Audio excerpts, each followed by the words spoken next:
हम एक बहुत ही इंपॉर्टेंट कॉन्सेप्ट डिस्कस करेंगे और ये जो कॉन्सेप्ट है ये है फॉर्मेशन ऑफ ए पॉलिनोमियल। जैसे अभी हम पिछला वाला जो टॉपिक पढ़ के आए थे उस टॉपिक में हमने पॉलिनोमियल दिया हुआ था और हमें उसके जीरोस फाइंड करने थे। यहां हमारा कॉन्सेप्ट उल्टा है कि अब हमारे पास जीरोस होंगे या जीरोस का सम और प्रोडक्ट दी होगी, यानी कोई और इंफॉर्मेशन होगी हमारे पास और हमें उस इंफॉर्मेशन का यूज करके पॉलिनोमियल फाइंड करना होगा। यानी एक तरह से पहली वाली वीडियो का रिवर्स कॉन्सेप्ट है। वहां हमने पॉलिनोमियल के जीरोस फाइंड किए थे, या हमें जीरोस को यूज करके पॉलिनोमियल पे आना है। वैसे तुम्हें मैं एक बात बता दूं, वो पहले भी मैंने बताई थी पिछली वीडियो में, कि सेम जीरोस के इनफाइनाइट पॉलिनोमियल्स पॉसिबल है, सेम जीरोस के। तो अब हमें उन इनफाइनाइट में से एक पॉलिनोमियल फाइंड करना होता है।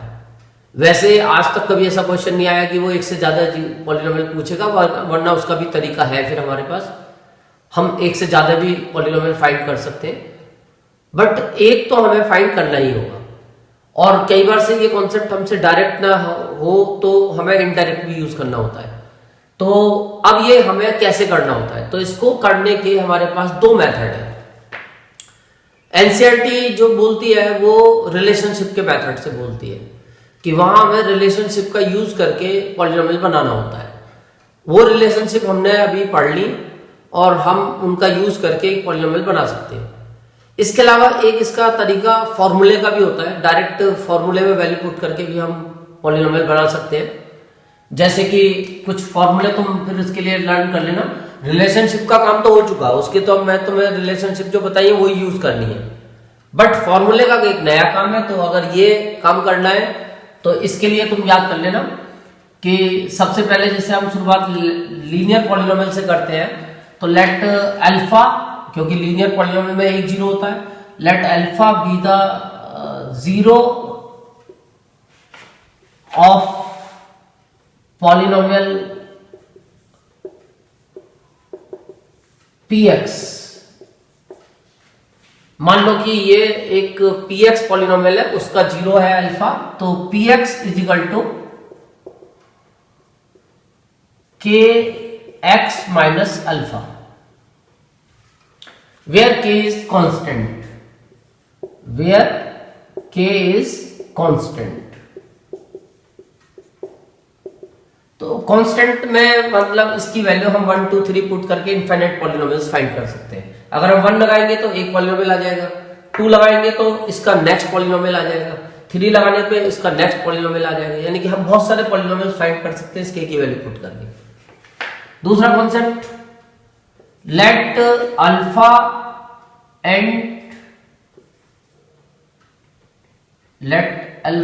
And beta be the zeros of px। अब हमारे पास दो जीरो है, तो दो जीरो से बनेगा फिर क्वाड्रेटिक पॉलिनोमियल, और उसका फार्मूला यह होगा कि k x minus alpha into x minus beta. यह इसकी एक फॉर्म और पॉसिबल है। अगर हम इनको मल्टीप्लाई कर देते हैं तो एक फॉर्म बन जाती है इस टाइप की, एक्स स्क्वायर, जब हम इसको मल्टीप्लाई करेंगे दोनों को आपस में, तो x square minus alpha plus beta into x plus alpha beta. यह हमारा क्वाड्रेटिक पॉलिनोमियल हो गया जिसके जीरोस अल्फा बीटा है।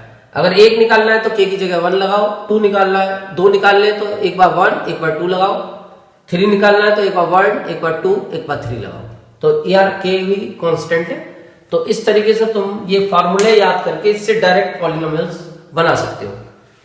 अब इसके बाद में अभी हमारे पास एक कॉन्सेप्ट और है कि हम अभी एक क्यूबिक पॉलिनोमियल भी ऐसे ही फॉर्म कर सकते हैं। और क्यूबिक पॉलिनोमियल वैसे तो आज तक कभी नहीं आया, ना एक्सरसाइज में कोई क्वेश्चन दे रखा है, बट क्योंकि हमारे पास एनसीईआरटी में रिलेशनशिप में है तो तुम्हें वो भी करना पड़ेगा। Let alpha beta and gamma be the zeros of polynomial px। तो इसका मतलब px इज इक्वल टू, इसमें भी हम k तो लगे लेंगे और उसके साथ साथ x minus alpha, x minus beta और x माइनस गामा, और जब इनको मल्टीप्लाई करेंगे तो ये फार्मूला बन जाएगा x cube minus alpha plus beta plus gamma into x plus alpha beta plus beta gamma plus gamma alpha into x minus alpha beta gamma. ये पॉलिनोमियल हम यहां पे एक्स स्क्वायर इससे बना सकते हैं क्यूबिक पॉलिनोमियल। अब इसमें क्या आता है, क्वेश्चन दो तरीके का आता है। कई बार से हमें अल्फा बीटा गामा दिए होंगे यानी जीरोस दिए होंगे, और कई बार से हमें डायरेक्ट अल्फा प्लस बीटा यानी सम ऑफ जीरोस दिया होगा। Alpha beta beta gamma gamma alpha यानी sum of the product of zeros taken two at a time दिया होगा, या alpha beta gamma product of zeros दिया होगा। तो इनमें से अगर कोई चीज हमें डायरेक्ट मिलती है तो हम यहां सीधा पुट करके आंसर निकाल सकते हैं, और अल्फा बीटा गामा अलग अलग दिए तो हमारे पास ये ऑप्शन भी है, ये ऑप्शन भी है, दोनों में से हम कोई भी ऑप्शन यूज कर सकते हैं। तो इस तरीके से हम ये पॉलिनोमियल फॉर्म करेंगे। अब हमारे पास इसमें क्वेश्चन दो बनते हैं, एक क्वेश्चन कि हमसे वो जीरोस देगा और पॉलिनोमियल फॉर्म करवाएगा, या फिर हमें ये जो मैंने रिलेशन बनाई है इनमें से कोई चीज देगा और डायरेक्ट हमसे पॉलिनोमियल फॉर्म कराएगा। तो अब हम इसको दोनों तरीके से करके देखेंगे।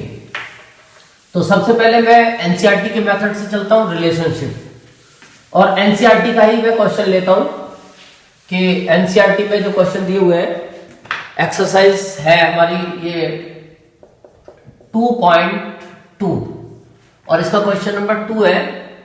इसमें यह है form a quadratic polynomial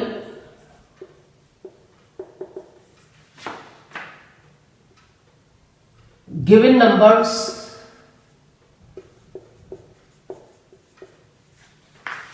are sum and product of zeros। हमें यहां पे सम और प्रोडक्ट दिया होगा जीरोस का, जैसे for example sum of zeros दे दिया हमें जैसे 1/4, और प्रोडक्ट ऑफ जीरो हमें दे दिया -1। अब हमें पॉलिनोमियल फॉर्म करना है, तो हम सबसे पहले रिलेशनशिप का मेथड यूज कर रहे हैं। तो उसके लिए पहले हमें लेट करना पड़ेगा solution.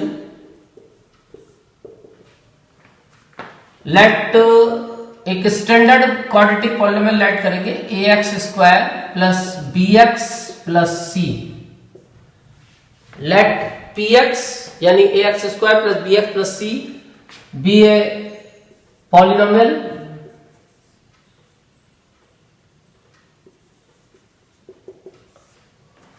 whose zeros are alpha and beta। तो हमें क्वेश्चन के अकॉर्डिंग सम ऑफ जीरोस दिया है, और सम ऑफ जीरोस जो होता है, सम ऑफ जीरोस वो होता है -b/a, और सम ऑफ जीरोस हमें गिवन है 1/4, यानी 1/4 इक्वल -b/a। ये बनी first equation. And product of zeros हमें दिया हुआ है -1, और प्रोडक्ट ऑफ जीरो होता है c/a, और प्रोडक्ट ऑफ जीरो है हमारे पास -1। तो हम प्रोडक्ट ऑफ जीरो का यूज करके इसे मैं हटाता हूं क्वेश्चन को।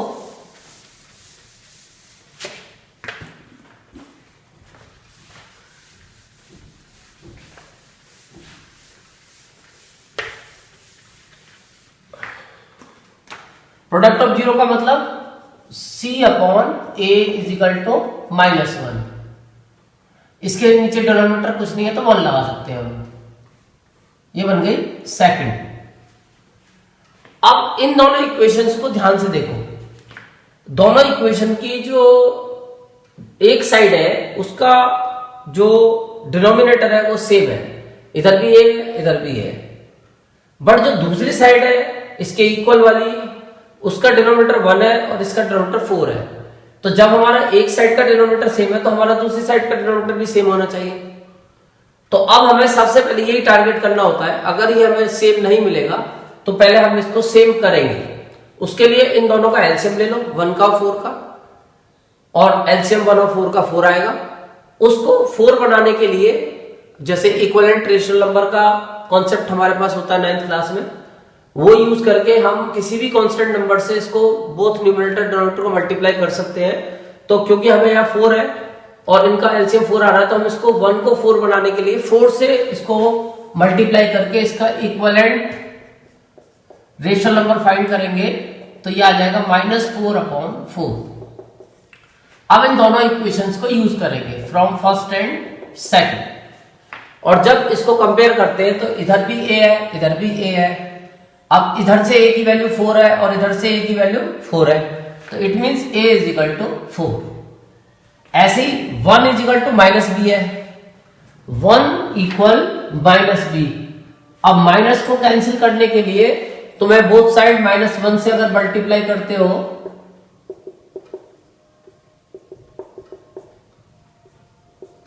तो माइनस प्लस -1 और माइनस माइनस प्लस का b, तो b की वैल्यू -1 आती है। तो फाइनली b बराबर -1 और इधर c इक्वल -4। तो ये वैल्यूज हमें पता चल गई। तो अब ये वैल्यूज पुट करोगे और पॉलिनोमियल बन जाएगा। a की जगह a की वैल्यू लगा दोगे यहाँ 4x², b की जगह b की वैल्यू लगा दोगे -1x, और c की जगह c की वैल्यू लगा देंगे। तो ये पॉलिनोमियल फॉर्म हो गया 4x² - x - 4। ये एक पॉलिनोमियल बन गया। अब अगर तुम यहां, मैंने बताया था k स्टैंडर्ड फॉर्म में आप ले सकते हैं यहाँ, तो k की जगह 1 लगाओगे तो ये बन जाएगा। अगर यहाँ 2 लगाओगे तो देख नया पॉलिनोमियल फॉर्म हो जाएगा। 3 लगाओगे तो बहुत सारे, यानी कि हम पॉलिनोमियल फॉर्म कर सकते हैं इन्हीं सेम जीरोस के सम और प्रोडक्ट के, यानी कि जो जीरोस है हमारे इस पॉलिनोमियल के, उनके सेम जीरोस के इनफाइनाइट पॉलिनोमियल्स होते हैं, जिनमें से एक हमारा ये है। अब इसका जो दूसरा मेथड होता है, अब हम उस पर आएंगे दूसरे मेथड पे। तो दूसरा मेथड हमारा है फॉर्मूले का। हम फॉर्मूले से भी ये काम कर सकते थे, और फॉर्मूले वाला जो मेथड होता है वो भी मैं तुम्हें बता देता हूं। उस फॉर्मूले वाले मेथड के लिए मान लो हमारे पास एक क्वेश्चन है, जैसे एनसीईआरटी के ही हम पार्ट्स पे चलते हैं, और उसके अकॉर्डिंग सम का भी हो सकता है, जीरोस का भी हो सकता है। मैं जीरोस पे बता रहा हूं तुम्हें। क्वेश्चन नंबर 2,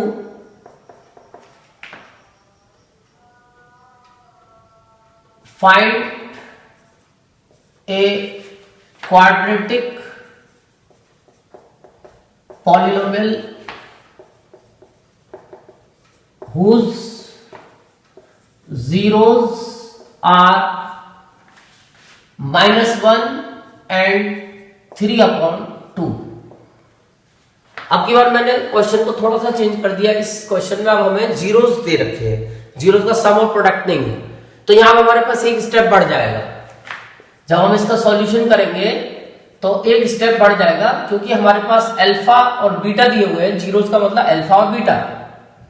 तो जब हमारे पास अल्फा और बीटा दिए हुए हैं, क्योंकि अल्फा बराबर मान लो -1 और बीटा इक्वल 3/2, तो अब तुम्हें पहले यहाँ सम और प्रोडक्ट फाइंड करना पड़ेगा। तो इसका मतलब alpha plus beta is equal to -1 plus 3/2। LCM लेके इसे सॉल्व करेंगे तो 2 एलसीएम आएगा, और ये हो जाएगा -2, 1 2 जा 2, 2 1 जा 2, और +3 यानी कि 1/2। यह है अल्फा प्लस बीटा। ऐसे ही हम अल्फा इंटू बीटा फाइंड कर लेंगे। -1 मल्टीप्लाई 3/2 यानी कि -3/2। अब हमें वो फॉर्मूला आता है, वो फॉर्मूला हम लगा देंगे। px बराबर k x² minus alpha plus beta into x plus alpha beta. इसमें वैल्यू पुट कर देंगे, के की वैल्यू तो बाद में पुट कर सकते हैं, पहले एक्स की value put, x square alpha plus beta की वैल्यू पुट करेंगे, अल्फा प्लस बीटा की वैल्यू है 1/2 और प्लस अल्फा इंटू बीटा की वैल्यू -3/2। इसको थोड़ा सॉल्व करेंगे तो के एक्स स्क्वायर -1/2x -3/2। अब लेकिन ये आंसर थोड़ा सा तुम्हें देखने में लग रहा होगा, अगर इसी क्वेश्चन को तुम रिलेशनशिप से करोगे तो तुम्हारा ये आंसर नहीं आएगा। तो वो वाला आंसर कैसे आता है, तो उसमें क्या होता है, अक्सर हम जनरल जो स्टैंडर्ड फॉर्म में पॉलिनोमियल देखते हैं उसमें हम देखेंगे कि कभी भी ये ए बी सी की वैल्यू फ्रैक्शन में नहीं होती, एक जनरल पॉलिनोमियल स्टैंडर्ड फॉर्म में। तो इसके लिए फिर क्या है, हमें ये जो डिजिट्स है नीचे डिनोमिनेटर की ये कैंसिल करनी पड़ेगी। तो जैसे अभी मैंने तुम्हें बताया था कि सेम जीरोस के दुनिया में इनफाइनाइट पॉलिनोमियल्स होते हैं, अगर तुम के की वैल्यू 1 लाओगे तो ये पॉलिनोमियल आएगा, बट ये तुम्हारा आंसर नहीं है। तो तुम्हारा जो स्टैंडर्ड फॉर्म वाला आंसर है वो तब आएगा जब तुम इन दोनों का एलसीएम लेके ओके की वैल्यू पुट करोगे। तो तुम यहाँ पे लेट कर लोगे k = 2, क्योंकि 2 का और 2 का एलसीएम 2 आएगा। तो जब तुम इसको 2 से इनटू करोगे तो तुम्हारा ये जो फ्रैक्शन है ये खत्म हो जाएगा और तुम्हारा जो px की वैल्यू आएगी, जब 2 से इसकी इंटू करोगे तो 2x स्क्वायर और 2 से इसकी इंटू करोगे तो 2 × 1/2x और 2 से इसकी इंटू करोगे तो -2 × 3/2। अब ये फाइनली बन गया 2x स्क्वायर -x -2 से 2 कैंसिल हो गया 3। ये हमारा आंसर शीट में आंसर दिया होगा। तो तुम्हें क्या करना है, अगर बाई चांस एबीसी की वैल्यू फ्रैक्शन में आती है तो फिर तुम्हें जो ये डिनोमिनेटर है इनका एलसीएम लेके के की वैल्यू वही पुट करनी है और उससे तुम्हारा वो सही पॉलिनोमियल फॉर्म हो जाएगा। तो आज तुम अपने घर पे इसका होमवर्क में एक्सरसाइज 2.2 का क्वेश्चन नंबर 2 की प्रैक्टिस करोगे और कल मैं फिर नेक्स्ट टॉपिक स्टार्ट करूंगा। आज तुम्हारा होमवर्क है एक्सरसाइज 2.2 क्वेश्चन नंबर 2 और एक एग्जांपल है इसकी, उसमें भी एक पॉलिनोमियल फॉर्म करना है और वो एग्जांपल का सॉल्यूशन भी पढ़ना, उसमें वो सब चीजें थ्योरेटिकल तुम्हें मिल जाएंगी जो मैं अभी डिस्कस कर रहा था। Thank you.